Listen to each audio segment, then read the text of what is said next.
Bonjour et bienvenue dans cet nouvel espace de yoga.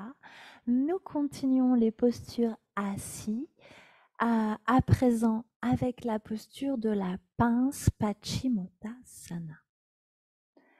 Elle ressemble beaucoup à Janu Sirsasana que nous avons vu la dernière fois.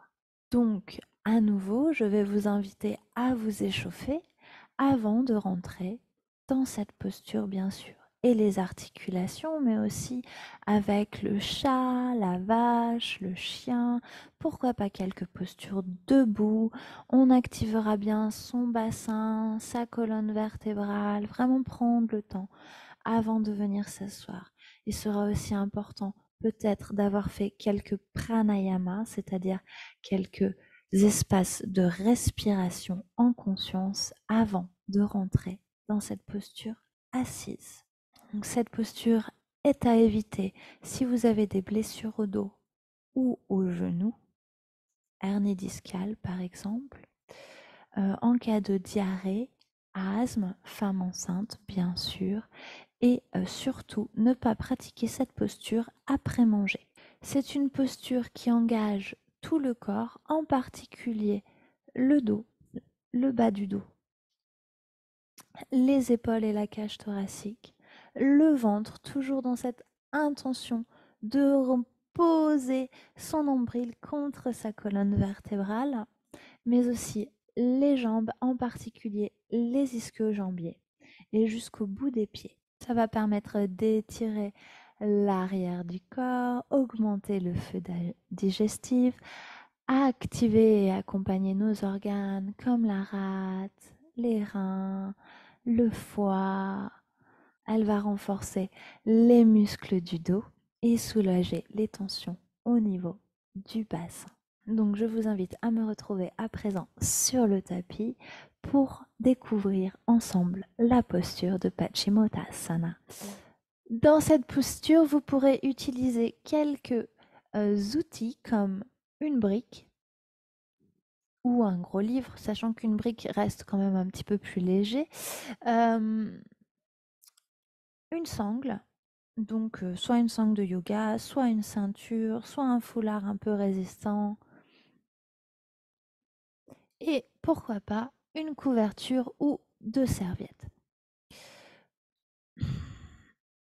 Donc c'est une posture que l'on va faire les jambes tendues, bien ancrées sur ses fessiers. On va prendre le temps de pousser ses fessiers de chaque côté pour bien ancrer les os de son bassin. On va relâcher les genoux. On n'est pas dans l'extension des genoux, mais plutôt dans le relâcher de cette partie. Nos deux pieds seront bien en flex. On commence toujours en Dandasana, les deux pieds l'un contre l'autre ou au plus proche, vous pouvez faire toucher vos deux gros orteils. On va mettre les mains le long du sol ou proche. Si vous n'arrivez pas à toucher vos mains au sol, vous pouvez tout à fait les mettre ici ou à l'arrière. Ou pourquoi pas ajouter une petite brique sous votre main pour trouver la hauteur confortable. J'ouvre mes épaules. Ma colonne vertébrale est bien droite, je m'étire jusqu'au ciel. Mon menton est rentré vers ma gorge. Voilà, pour ouvrir mes épaules, je peux prendre le temps de les rouler à l'arrière. Et je respire. Mon ventre, mon nombril pousse vers ma colonne vertébrale. Et je respire en Dandasana. Mes genoux sont relâchés. Mes jambes sont actives. À l'inspire, je vais descendre doucement à l'avant. Attention, je descends bien avec le bassin et non pas le bas du dos. Et je peux rester comme ça quelques instants, simplement dans la présence. Et c'est là où on va trouver sa zone de confort.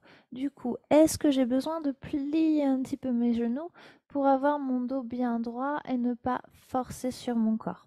Est-ce que j'ai besoin de mettre une petite couverture ou deux serviettes sous mes fesses pour être plus confortable dans cette posture et bien garder mon dos droit? Donc vous voyez, je peux être comme ça, je peux être comme ça. Je peux être comme ça. Je respire. Si je le souhaite à l'inspire, je peux lever mes mains vers le ciel. Attention à ne pas lever ses épaules. Je suis bien relâchée. Et à l'expire, je vais descendre et essayer d'attraper mes pieds. Je peux partir, donc comme je vous disais, de Dandasana et simplement descendre, puis doucement ramener mes mains vers mes jambes. Je vais rester dans ma zone de confort. Donc si c'est au niveau des cuisses que je dois mettre mes mains, il n'y a pas de souci. Si c'est au niveau des chevilles, il n'y a pas de souci. En posture finale, je vais attraper avec mon index, mon pouce et mon majeur, mes deux gros orteils. Et je respire. Mes yeux se posent en direction du sol et j'ouvre mes épaules.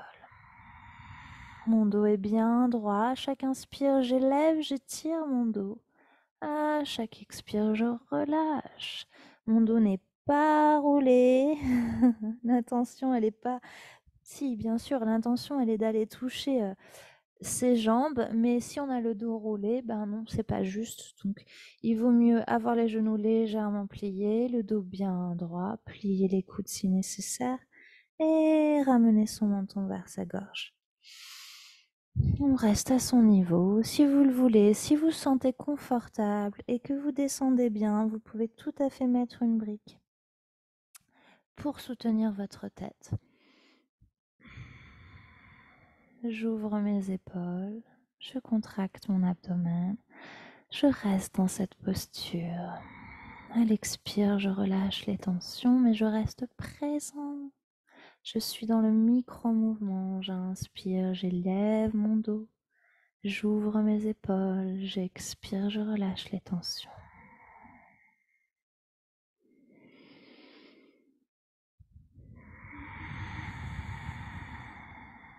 Si vous le souhaitez, vous pouvez aussi prendre une sangle, mais la mettre autour de vos deux pieds. Pareil, je suis en posture de Dandasana, bien ouverte. J'expire, je plie les coudes pour pencher en avant. Attention, à nouveau, je ne penche pas avec mon dos, je penche avec mon bassin.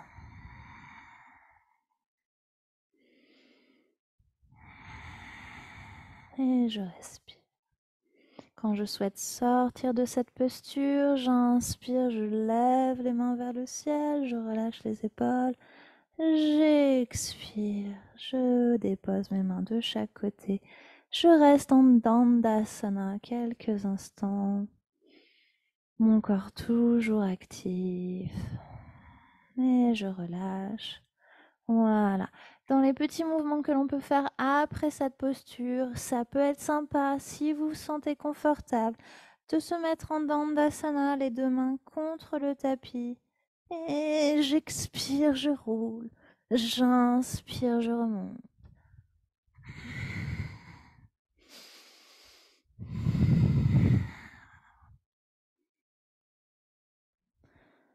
Je peux aussi prendre le temps de me rouler doucement dans la posture de l'œuf pour relâcher les tensions au niveau de mon dos.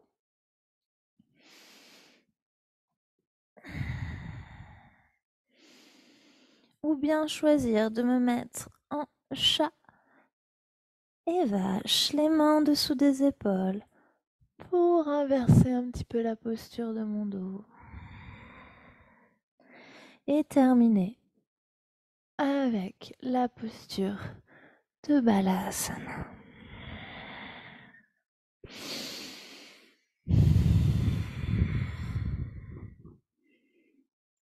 Voilà, vous avez donc à présent découvert la posture de Paschimottanasana, la pince, avec toutes les contre-indications. Faites bien attention, votre dos doit retrouver son alignement et non pas se rouler à l'intérieur. Vos épaules s'ouvrent et vous allez pouvoir vivre cette posture doucement et progressivement. Pourquoi pas commencer par la demi-pince, droite puis gauche, et ensuite par la pince complète pour avancer doucement dans cette posture. Je vous souhaite une merveilleuse journée et je vous dis à bientôt. Merci et namasté.